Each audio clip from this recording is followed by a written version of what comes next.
How long? I've been racing since I was 4 years old, so 25 years now.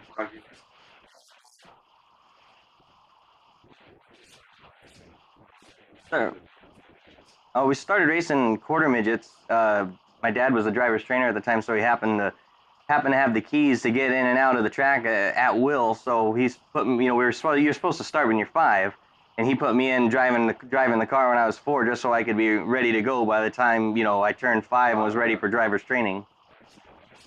And we ran those till I was 12 years old, and we ran a mini sprint for a few years over at Thurston County ORV Park. And then once we had someone approached Dad and wanted to buy the car right on the spot, and the amount just happened to be enough to go buy a midget, and that's how I transferred from the mini sprint over to the midget.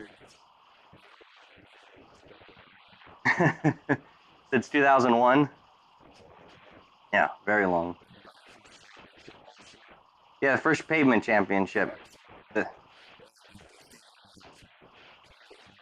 yeah, the last 2 years, 2011, 2012, I was driving for Tom Maples, and me and him together put 2 dirt championships together. That was a lot of fun. Yeah.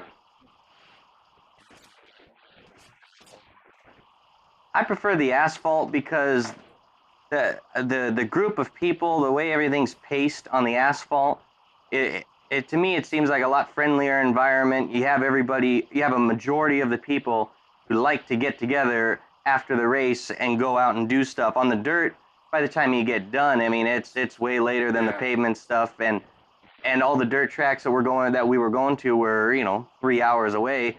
So the whole point was to go there, get it done, come back, and it didn't make for as fun of an environment.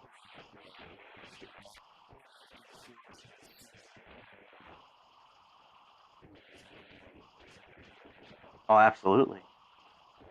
Absolutely. I'm looking forward to getting back in the car with the new work done to the motor, with the different shock package, to get back on the track and just to see the difference that it makes from everything we learned last year, to go from not driving this chassis for 5 years to hopping back in it. We struggled for literally the first 4 or 5 races. Yeah. We were still finishing, in the top 4, top 3, but once we hit on what we were like, oh, this is it. This is the car's alive now, and all of a sudden it was first, second, the rest of the time. Yeah.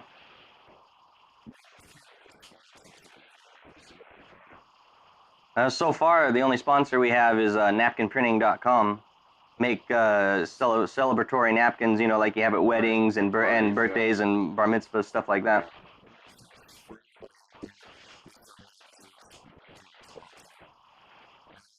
Yeah. First, Yeah, yeah. My dad stepped up and bought a car he used to own. It was the first Hawk chassis in the Northwest, and we sold it to Dave Haney, and he wound up giving it back to me, and I have no place for it. So I was like, Dad, we got a car here. Let's do something with it. And we got hooked up with Rodney Churchill to supply an engine for the car. My dad had the rest of the pieces, so we were like, well, let's do this, and let's put the car together, and let's get another car out on the yeah. track.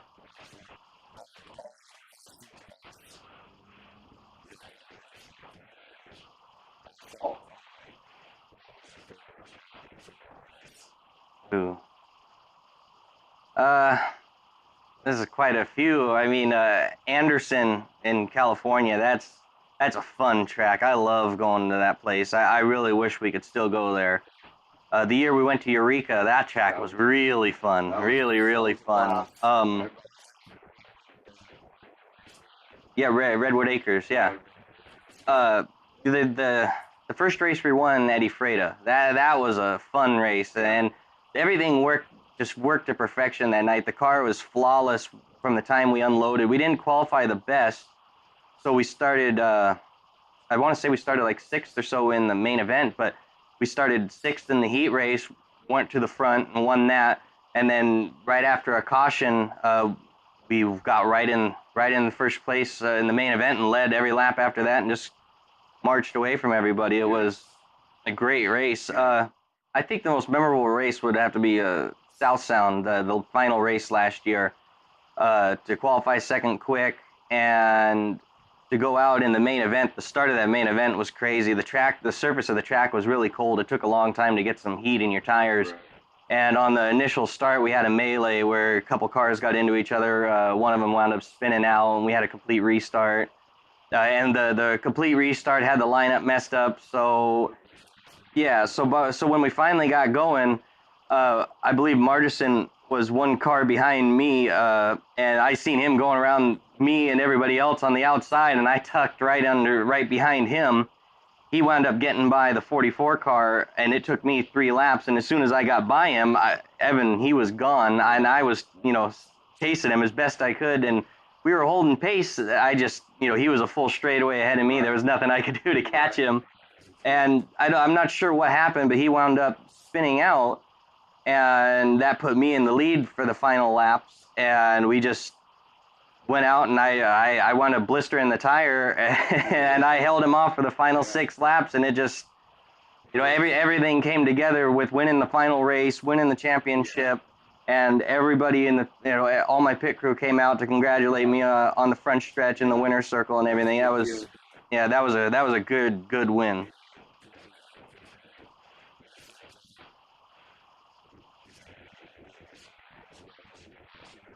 I think we'll do better this year. We have better parts on the car. We don't have to step on it. We don't have to trip all over ourselves this year because we know where the car works really good. We're going to Ephrata this year, so that's going to be that's going to be a fun track. I'm so looking forward to going back there after having an absence, WMRA absence at that track for so long. We always traditionally do really good there, so.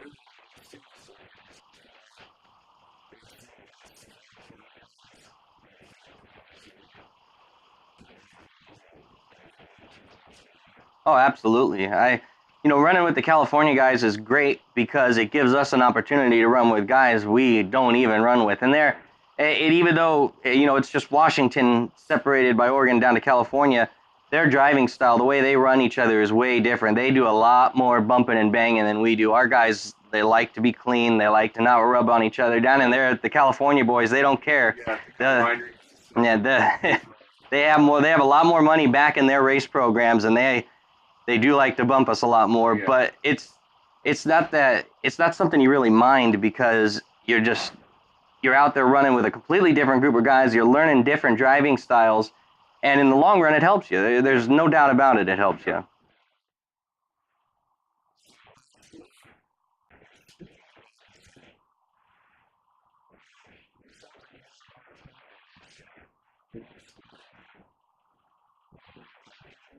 Yeah, we unloaded and we fired the car up. The car was tight the entire time.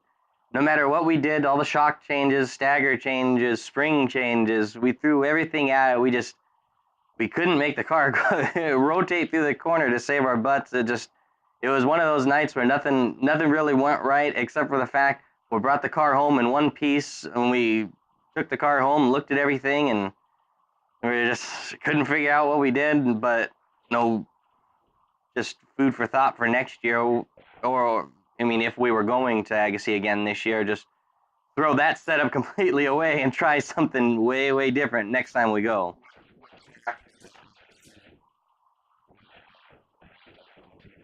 There's no track I've ever been to that's identical. Agassi is a quarter mile with elevation changes. Oh. You go down the front stretch through 1 and 2, climb the hill to 3 and 4, and then back down coming out of 4. It's a narrow track with walls all the way around it, and I tested them out in Dad's car. They don't move. No, they don't move. Oh. No.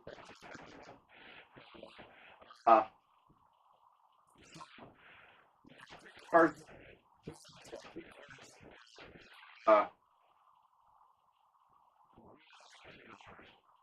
The driver for my dad's main car, number 4, is Chris McKenzie out of Abbotsford, I believe it is.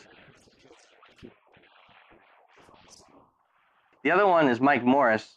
He'll be driving the Toyota-powered midget.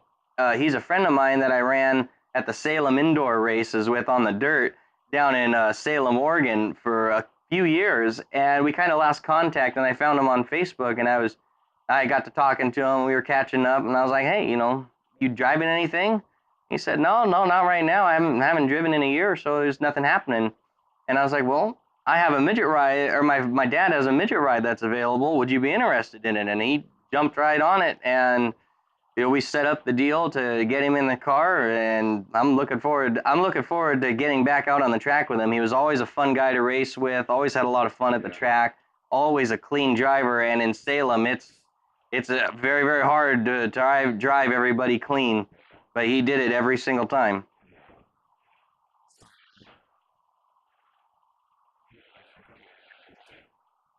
Oh, he could easily be rookie of the year with the car he's driving. The car is a very, very fast car. If the engine holds together and everything works great on that motor, then there's no reason why he couldn't even potentially be third or higher in the championship.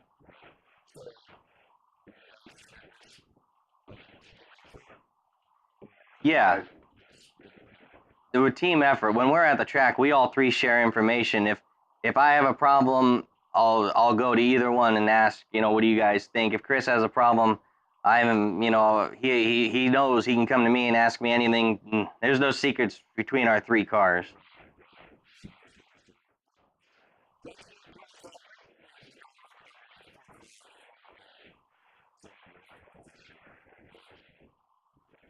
And thank you very much for having me.